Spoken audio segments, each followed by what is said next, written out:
Alors je vous emmène en 1983, au bord du rio Tambo, en Amazonie péruvienne. C'est un bivouac, il fait nuit, et là Ernesto, un musicien achaninka qui est de la communauté de Betania, va cueillir une feuille, deux herbes, et les assemble très simplement, et commence à jouer de cet instrument à cordes dont la caisse de résonance est sa bouche. Là, c'est surprise, c'est émerveillement. C'est un instrument éphémère qui est immédiatement disponible et qu'on n'a pas besoin de transporter. Donc j'étais à côté de lui, c'est un moment qui est resté dans ma mémoire, et c'est le début d'un cheminement. La deuxième étape de cheminement, c'est un constat très simple. C'est la Terre a une dimension finie, qu'on connaît bien, qu'on ne peut pas modifier, donc on a des ressources qui sont limitées. Et la population mondiale continue d'augmenter. Nous serons entre 11 et 12 milliards en 2100. Et on voit bien, tout esprit cartésien voit bien qu'on risque d'avoir un petit problème à résoudre. Si on reprend ce constat, on dit qu'il y a des ressources disponibles constantes, il y a aussi plus d'êtres humains, mais on a aussi une croissance industrielle qui est limitée, qui est de l'ordre de 1 à 2% par an.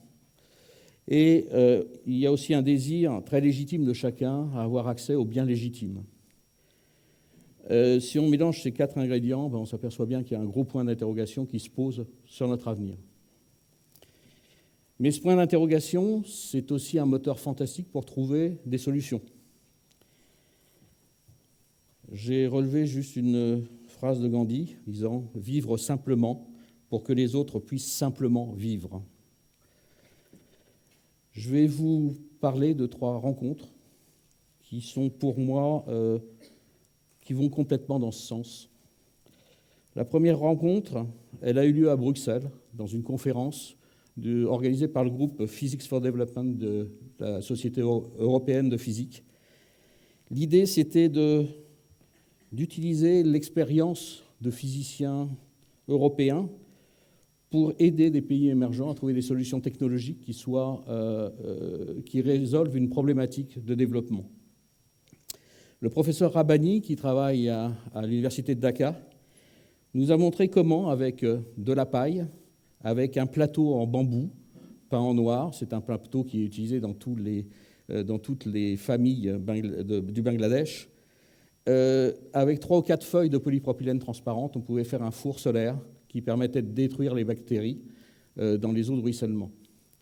Donc c'est une solution très économique, très simple, pour résoudre un problème de santé publique critique au Bangladesh où les inondations sont fréquentes.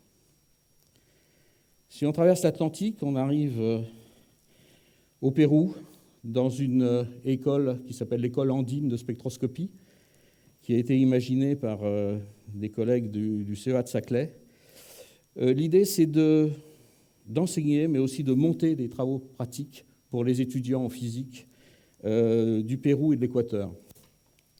Leur désir d'apprendre, leur désir d'expérimenter est souvent très limité par l'accès à l'instrumentation. Et Eduardo Montoya, qui est un responsable scientifique de l'Institut péruvien d'énergie nucléaire, a développé des spectromètres avec du matériel de récupération. Par exemple, vous avez là un spectromètre qui utilise un morceau de DVD comme réseau optique. En y additionnant un appareil photo du commerce, on arrive à avoir un spectromètre qui coûte aux environs de 40 fois moins que le modèle commercial. Bien entendu, il n'a pas les mêmes performances, mais ces performances sont suffisantes pour donner l'envie d'expérimenter aux étudiants.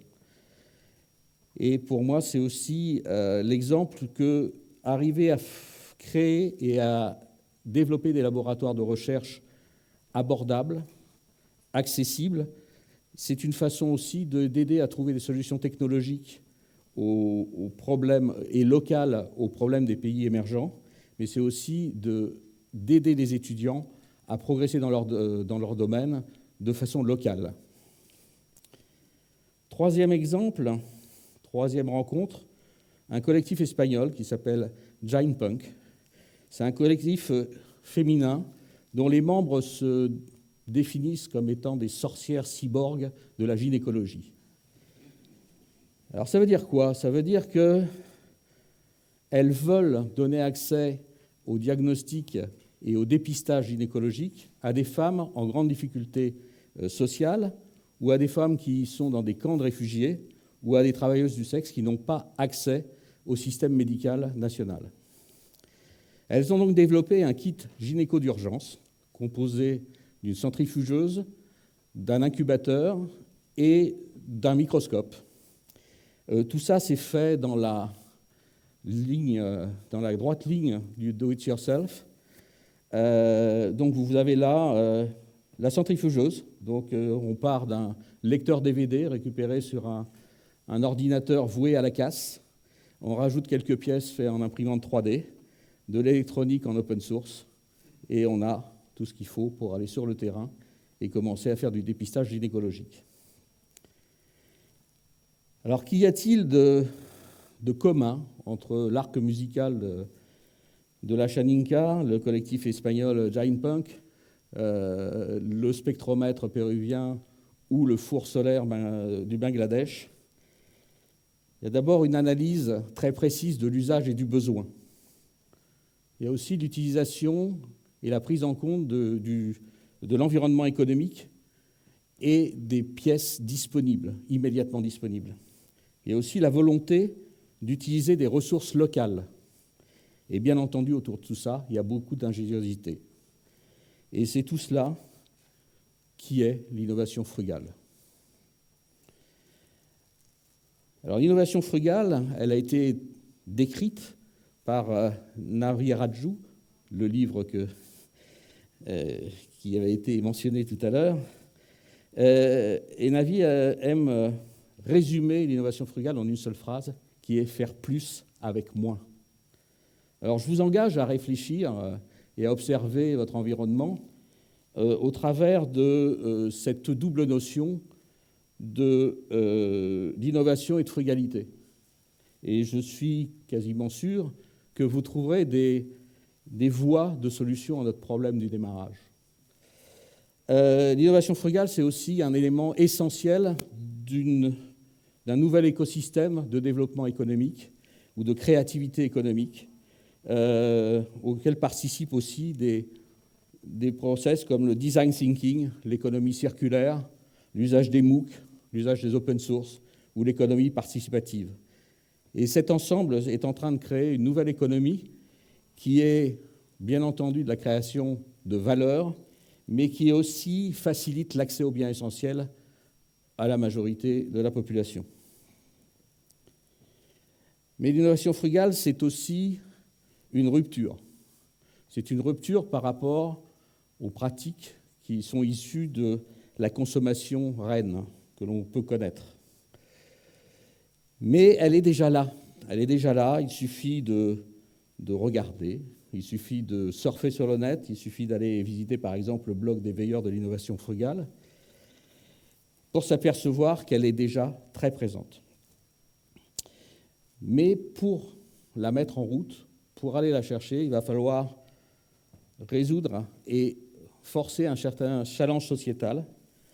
Être dans l'innovation frugale, c'est une nouvelle forme de société. Il faut qu'on modifie notre comportement, ce qui veut dire qu'on n'est plus un spectateur du monde, mais on devient un acteur de notre futur. Ça veut dire aussi qu'on va peut-être privilégier l'usage à la propriété, mais on le fait déjà sur les Vélib ou les Autolib. Et tout ça va demander pas mal d'efforts. Donc je voudrais vous montrer deux exemples qui sont des réalisations, qui ont déjà quelques années, mais qui montrent à quel point l'innovation frugale peut apporter au niveau de la vie quotidienne.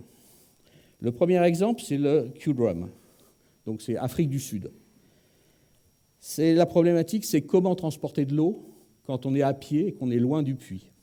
Alors, il y a la solution traditionnelle, qui est de prendre un pot en terre, se le mettre sur la tête et marcher pendant 20 km. Ça limite le volume d'eau transporté, et puis ça pose quelques problèmes de santé au niveau des vertèbres. La solution, c'est peut-être imaginer ce conteneur cylindrique que l'on fait rouler en le traînant avec une corde. C'est du plastique recyclé, c'est une corde de fabrication locale, c'est de l'innovation frugale. L'autre exemple, plus étonnant, c'est la cathédrale de Christchurch. En 2011, un tremblement de terre a détruit partiellement la cathédrale principale de Christchurch, et la communauté catholique a souhaité avoir très vite un nouveau centre de culte et de rencontre. Un architecte japonais a imaginé et dessiné une nouvelle cathédrale dont la structure est entièrement en carton. Donc, du matériau recyclé et recyclable, et aussi une conception, un design qui fait que chaque partie est transportable dans un container standard, donc une diminution des coûts énorme. Donc, imagination, résolution d'un problème économique, et ce qu'on peut dire aussi, c'est que cette cathédrale a été payée entièrement sur des dons privés, puisque son coût était quand même assez minimum, donc ils ont pu boucler leur budget. Et donc c'est encore un exemple là de réalisation d'innovation frugale qui influe sur la vie quotidienne. Mais l'innovation frugale, c'est aussi un challenge industriel. Il va falloir vraisemblablement modifier les méthodes de marketing produit, de recherche et développement, d'industrialisation, de fabrication, voire même de distribution. Certaines sociétés pionnières se sont déjà engagées dans leur politique industrielle dans l'innovation frugale. On peut citer General Electric, on peut citer Renault. Alors Renault, on connaît bien en France. Quand il y a 10 ans, le programme de la Dacia a été lancé, ça a été lancé sur le principe de l'innovation frugale. Donc, diminuer la complexité du produit, même enlever tout le superflu, revenir à l'essence du produit lui-même. Ce projet que peu de personnes approuvaient et dans lequel peu de personnes croyaient au démarrage a été un succès et est toujours un succès au bout de 10 ans. Un autre exemple industriel, un peu plus confidentiel pour nous en France, c'est le Mythicool. Alors Mythicool, c'est un réfrigérateur sans électricité qui est basé sur le principe de l'évaporation de l'eau à travers une paroi d'argile. C'est une invention indienne. Ça a été inventé par un potier dans un village après un tremblement de terre. Donc, très faible coût, $50, donc accessible par la population rurale. Et le succès de cette entreprise a fait que le magazine Forbes a nommé cet entrepreneur un des entrepreneurs indiens les plus influents. Donc, encore une fois, une très bonne adaptation à la problématique économique et locale, des matériaux locaux, c'est toujours de l'innovation frugale. Maintenant, on a fait un constat, on a regardé ce que faisaient les pionniers. Maintenant, il faut agir, il faut avancer. Agir, avancer, ça veut dire codifier cette démarche de l'innovation frugale. Pour l'instant, elle a été observée, elle a été relevée. Il faut aussi former et accompagner les gens qui vont prendre cette voie. Il faut donc former les chercheurs, les ingénieurs. Il faut sensibiliser les entrepreneurs et les groupes R&D existants. Et puis aussi, il faut développer les lieux de connexion entre le citoyen, l'entreprise et la recherche, puisque cette démarche d'innovation frugale ne peut venir que du citoyen et du consommateur. Alors, il y a plein de solutions pour agir. Une qui me tient à cœur, c'est la nouvelle chaire industrielle de l'Université de Paris-Saclay, qui a été créée il y a moins de 8 jours, et dont je pense que le communiqué de presse doit être publié aujourd'hui.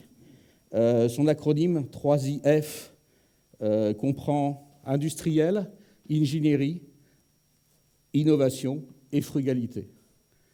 Donc, ça va être un outil au niveau de l'Université Paris-Saclay, nouveau, pour développer ces notions d'innovation frugale.